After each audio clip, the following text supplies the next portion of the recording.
Hello guys, on Thursday we're going to work page 40, okay?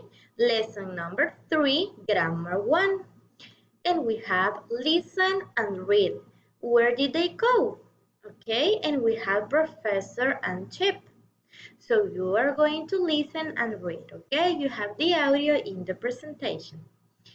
Then we have read and learn. Simple past and past progressive, okay?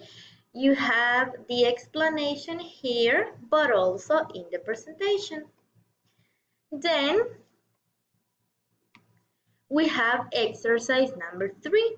Complete the sentences. Use the simple past or the past progressive, okay? And you have the example. Then we have number 4, speaking, ask and answer.